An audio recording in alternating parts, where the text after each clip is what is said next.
So, tennis, ace, sex, shame. Here we have the story in South Africa of tennis legend Bob Heward, 71, has been accused of sexually molesting young girls. Perhaps as many as 9, one of whom was only 10 years old at the time, in America and in South Africa. Yesterday, one of the alleged South African victims broke their decade-long silence. Sulen Sheenan, 42, from Joburg, said she felt liberated to finally be able to speak about the abuse, but which she said started when she was about 10 years old. He used to take us to the tennis hut or the changing room, and even to his car for what he called mind coaching.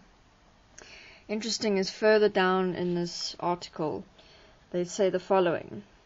Former promotions manager at major tournaments, Keith Brednor, told the Saturday Star that he became so concerned about the rumors in the 1970s that he approached the president of the union at the time, Ben Franklin, who was also a court judge.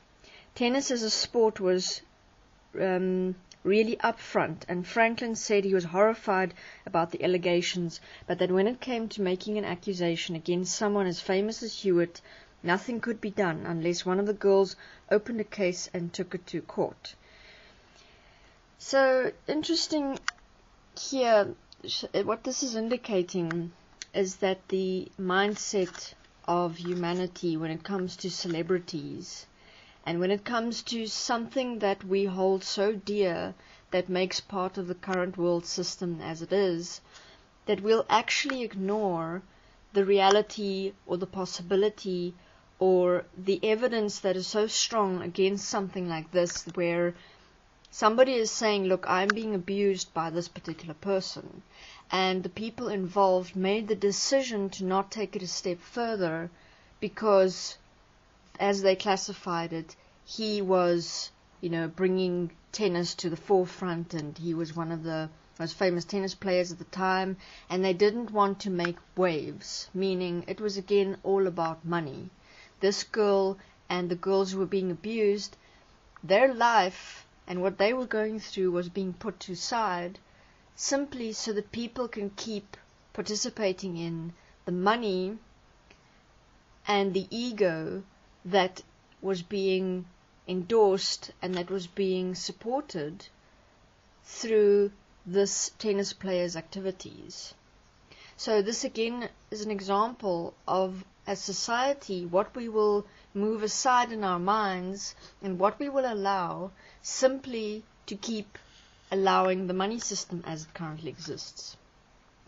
And, a lot of people will, even watching this interview, will justify it within themselves. And I have had many people commenting on my videos where I speak about abuse that happens in the world, linked to the protection of money, linked to generating money, therefore people, how they will abuse in the name of money, how we will allow abuse as society, such as in this case, in the name of protecting the existing societal systems, the existing economic systems.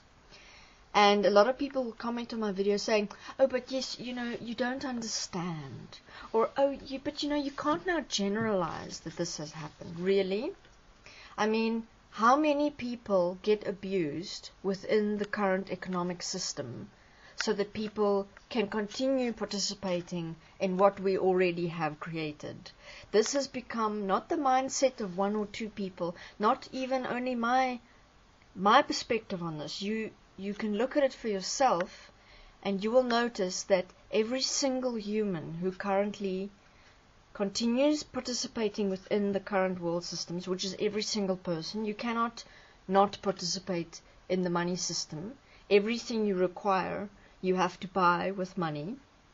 Therefore, by every single human, by us participating in the money system, we are tacitly and straightforward, we are participating in it and allowing the money system. And then we see abuse happening to people within the current capitalist system, and we allow it. Some of us will say, oh, well, I have no power to change it. Really? If every single human within themselves decides, I no longer accept and allow this capitalist system as it currently exists, and I want to change it to a system of equality where no abuse can happen because money is being managed by humanity for humanity, and greed and corruption will end because there is equal money from birth for everybody, where we change the mindset from greed, from, oh, this lifetime I'm going to go to university and I'm going to get a job and I'm going to make a lot of money. If I change my mindset, meaning how I have allowed myself to be programmed from birth into and as the mindset of greed and money, if I change that to I stand for humans and beings coming into life on this planet, being able to live fully, express ourselves fully, have a dignified life, and that we have a system in place that supports life on this planet. I changed my mind, you could say, as the nature of myself, as what I grew up to accept myself to be, to that of, no, I do not accept that it has to be this way. And that is when you start realizing you let go of your desires that you ever had to be the one that can make money in the system. And when you let that go within yourself, and you stop competing for things like value and purpose. Oh, but I also want to be somebody special in this world, and I want to have a comfortable life. If you look at those points, it's always based on wanting to feel special, which comes from what?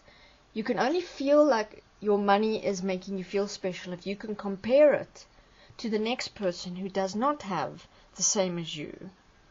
You can only feel so special about what is surrounding you as your house and your car and your furniture and your clothing if another has less than you. I mean, that is currently how the money system functions. It functions according to comparison of the haves and the have-nots.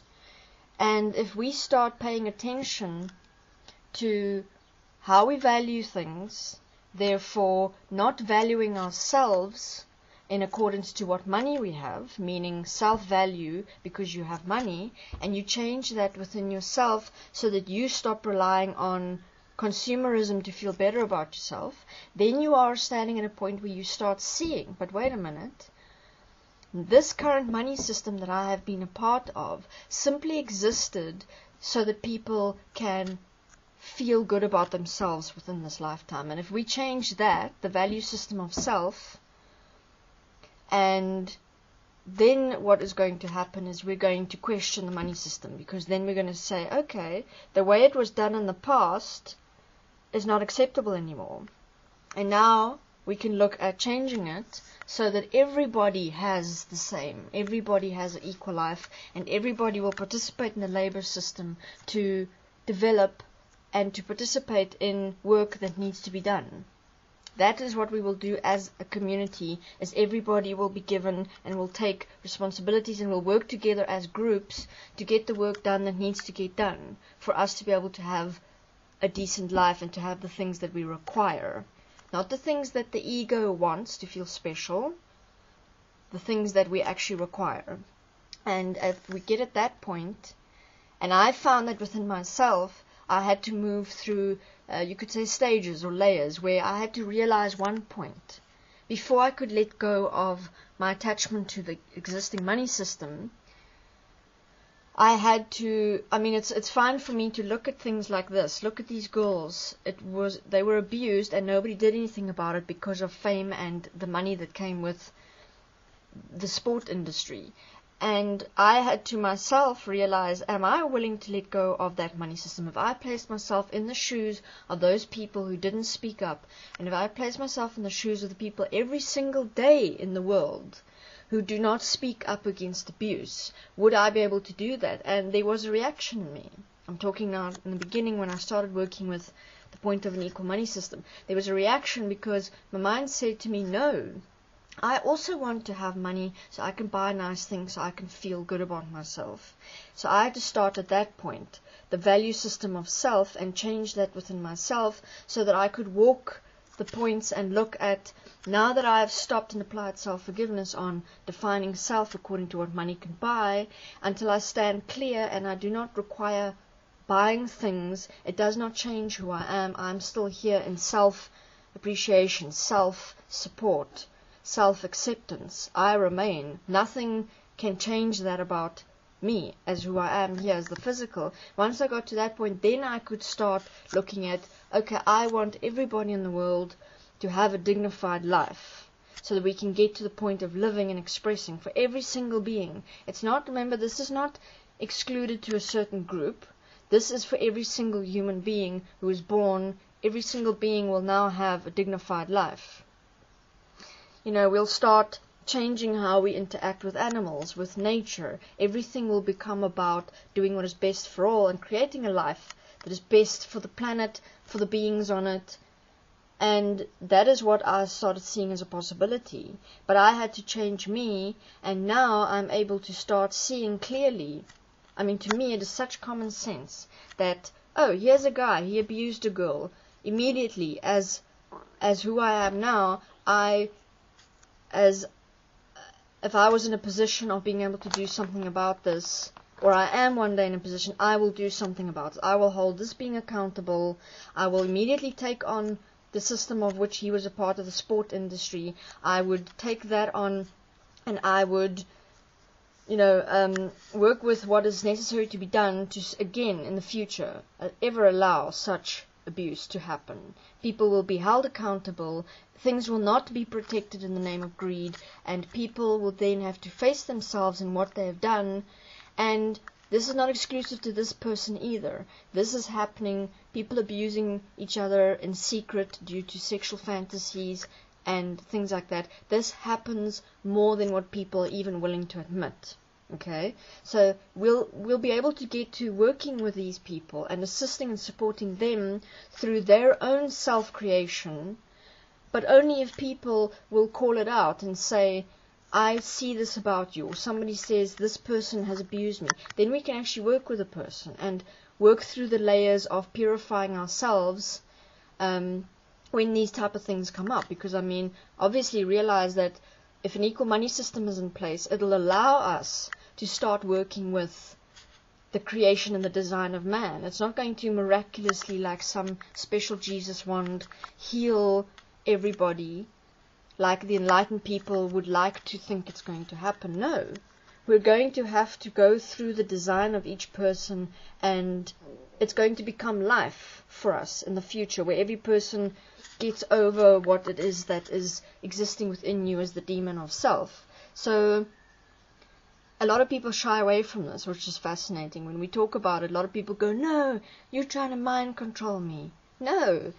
If you actually look at what is possible for yourself and for every single human on this planet, imagine you have no more shame, you have no more self-hate, you have no more dirty, dark little secrets. Only if somebody wants to hold on to their dirty, dark little secrets, I have noticed, will somebody fight what Desteni does, because Desteni works with self-purification. Like myself, I had to work through many, many addictions and many, many points of self-abuse in the form of thoughts and depression and anger itself, and that is not different to any other human out there. It's just that I had the opportunity to sit and actually write about it, be self-honest about it, looked at where it came from, how throughout my life did I participate in it, and all the jealousy and the rage and the self-hate I could face, and I could walk through the points of self-forgiveness. But it was possible for me because I was in a situation where I could sit daily and focus on this. And we would like this possibility for every single human being, to get to a point where you let go of your anger and your rage. You see, right now, people in the world who react even to Desteni are not wanting to let go of who they have become. So instead, what already exists inside of them then gets, you could say, activated or comes up, and they see Desteni and they see what we stand for, which is the purification of humanity, as each person that takes responsibility, not as a point that is enforced, but as a decision by each, because you want to be part of a new system. You see what it will do for you and for everybody else. And once you make that decision, you step over that hurdle of the human ego of, I don't want to have to, and you start working on yourself, you actually see how much fun it is and how cool it is to let go of everything that doesn't serve you. Right now, the human is so stuck in the past and accepting who we have become that we don't even see it possible that there could be anything else but changing self. That of letting go of the hatred and the anger and all your memories and your childhood issues and your own pre-programmed design, your personality as you have become. So instead, the haters and the people who have a problem with destiny will use that which they are to fight us. And they make it about destiny, but it's not about destiny. We are you could say the bullseye that is sitting in front of that person, and the person inside is in rage and is getting really worked up and is having all these ugly, nasty thoughts projected at destiny, but it's not about us. We are simply demonstrating what exists currently within the world. And we are demonstrating that hundreds of people walk the tools, as I have walked the tools, to let go of that. To not give it the value that you have in the past, which is, oh, you can't change me, my father abused me, or, my mother wasn't nice to me when I grew up, or whatever it is. And we assist people to, first of all, realize it's not necessary to justify it anymore, and that it's safe to let it go and to actually free yourself and become a living, breathing, practical human being. And when you start living and breathing and you've let go of the layers, then you can start looking at, wow, this was so cool for me, I would like this for other people. And then you start looking at, oh, wait a minute, abuse, the current world system and abuse of each other, no, that is unacceptable. And I have already changed the system, which is me, into something new. Now I see for the first time that it is absolutely possible to change. If I've changed me and my mind, it is absolutely possible to change the bigger mind, which is the world, which is the minds of all humans as we currently exist. Thank you very much.